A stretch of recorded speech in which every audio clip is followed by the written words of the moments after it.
If you would have told me years ago that I'd be able to play Red Dead Redemption in handheld mode, console, on the road for long road trips and be able to take it anywhere I want without a TV, I would have not believed you. But until last year of 2023, when Rockstar Games had Deck 9 develop a Nintendo Switch port, and returning to this game again for the multiple time on another platform and buying it, it's true. It's the only compass leads me back to this game. My first rated M game, when I originally played it in 2011, when a former best friend in real life brought the game over for a sleepover. Even after all these playthroughs, multiple times buying it on different platforms, after all these years, just doesn't get old. This game is a timeless masterpiece. The story, the characters, everything about it is amazing. About John Marston, a former outlaw, was about past who just wants to move on from his outlaw days when federal agents threatened his family and son. John Marston must pick up his guns again and hunt down his former gang members that he once called Fatmen.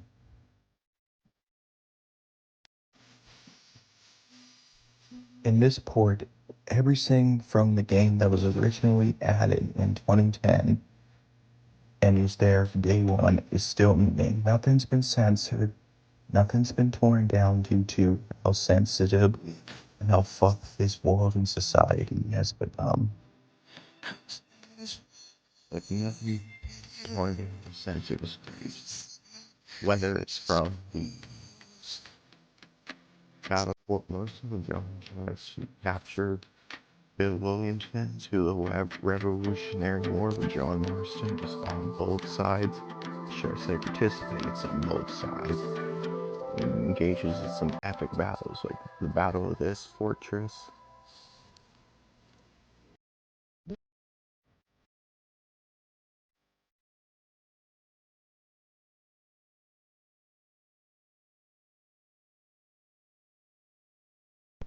But to the part where John Marston finds out he's been fighting on the wrong side and it has been used as a pawn and later joins the rebellion, the revolution with Abraham Reyes, the leader of the revolution that is trying to free Mexico and his people. Where also John Marston also meets Louisa, a brave young woman who's not afraid to die in this war for her people, but unfortunately has a tragic end, spoiler again, is not really loved by her sought to be lover, Abraham Reyes. To the Battle of El Presidente, one of the best battles of the game and of the revolutionary side of Mexico.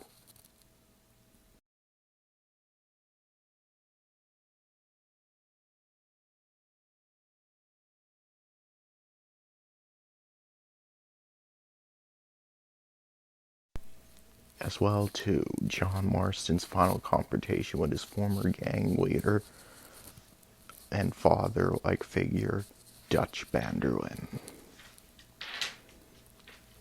To the John Marston reuniting with his family, trying to rebuild his ranch, and the epic epilogue of the game.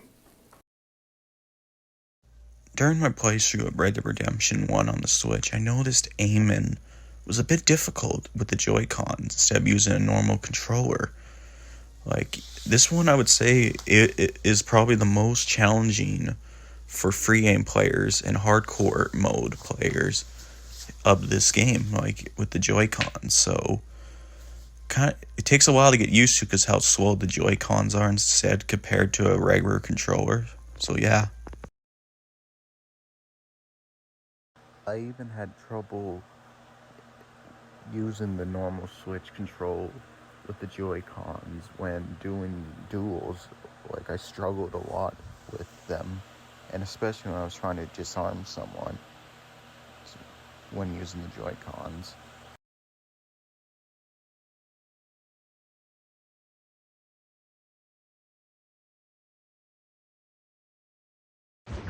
The game loads pretty good for a Nintendo Switch version. Obviously not good as PS5 or Series X or S, but it loads pretty good and fast. And the main campaign's bug-free. The only bugs I've seen is just gloves missing and maybe just a small game stuck. That's it. Just happened once. And then there's Undead Nightmare, which is included the only single-player piece of story DLC in Red Dead Redemption, but a masterpiece, the best DLC, in my opinion, where it stars John Marston in a world of the Wild West, where his family ends up catching the plague and he has to go out looking for a cure and runs into some familiar faces that John Marston is befriended with or used in the main campaign.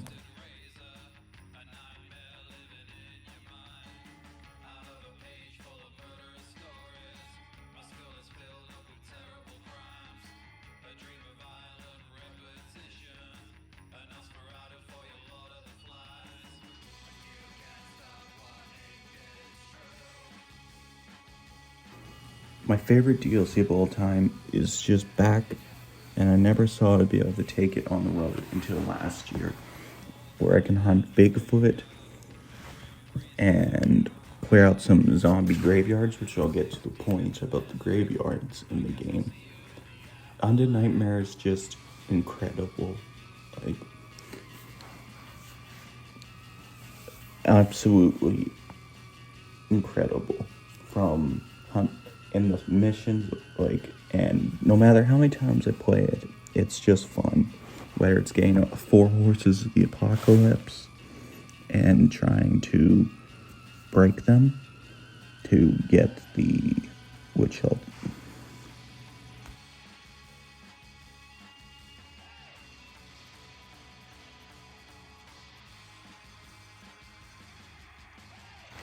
I must say, for Undead Nightmare on the Switch, when playing at night, especially with headphones, I felt this was the most scariest way to play Undead Nightmare in handheld mode at night.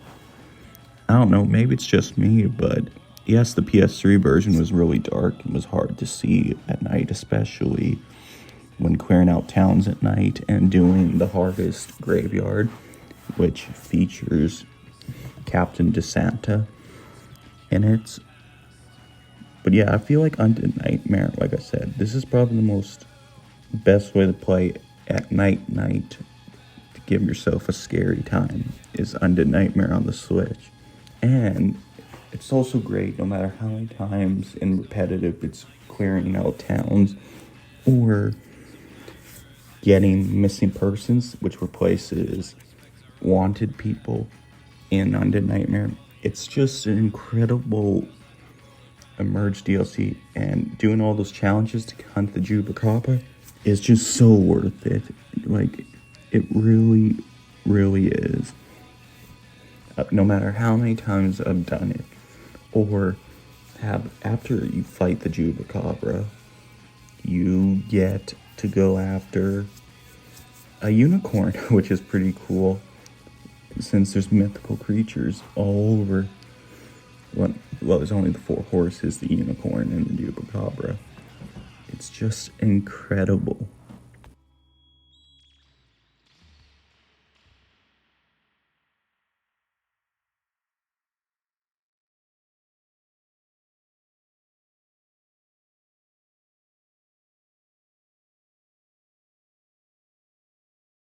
Even though it feels like a cheesy horror film, it's just so good. Like, it may be cheesy, but the story is really good. What causes the undead plague, which I'm not going to get into, so I don't spoil it, even though it's a 14-year-old game that came out in 2010.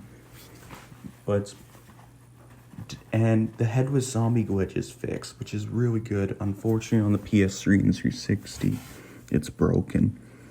So yeah, it's just really good to finally play Undead Nightmare functioning again. It sucks the Xbox version on backwards compatibility and the Xbox 360 One and Series X are broken. It really sucks, but Double 11, good job for fixing the bug. And Undead Nightmare runs perfectly, barely any glitches or bugs. Red Dead Redemption is just a timeless masterpiece. Even though I didn't play it in its day one or the first year, I did play it in 2011, like I said, when a former best friend brought it over for a sleepover. And it was my first rated M game. It holds a special place in my heart. Like, the tale of John Marston's just incredible, emotionally well done. The world is just incredible, and I love Westerns. Whether it be from growing up watching John Wayne, or some Clint Eastwood Westerns, or hell, even before that, or some modern ones. I just love the Wild West.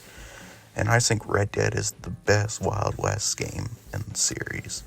Double 11 did a fantastic job on this port. Like, absolutely. As much as we want to remake or remaster, which I would love to buy a proper remaster, hell, even a remake, it's still great, even though the price was a bit insane. Or should I say insane for a Switch port even, and the PlayStation 4 port, which I've been doing my Let's Play on. But all that aside, Red Dead is just timeless to go back to. Like, a timeless masterpiece. It's amazing. Unfortunately, the Switch version doesn't have multiplayer, which I honestly get why they would not add multiplayer, because they don't want to lose GTA Online revenue. But it at least would have been nice to give the Switch players a chance to experience it. And hell, I would buy Switch online if it had Red Dead Switch port, it had multiplayer, and play on it on the go. But oh well. So the final rating I give on Red Dead Redemption Switch port, a 10 out of 10. It runs good, it looks good, even at 30 FPS. It just is an incredible port.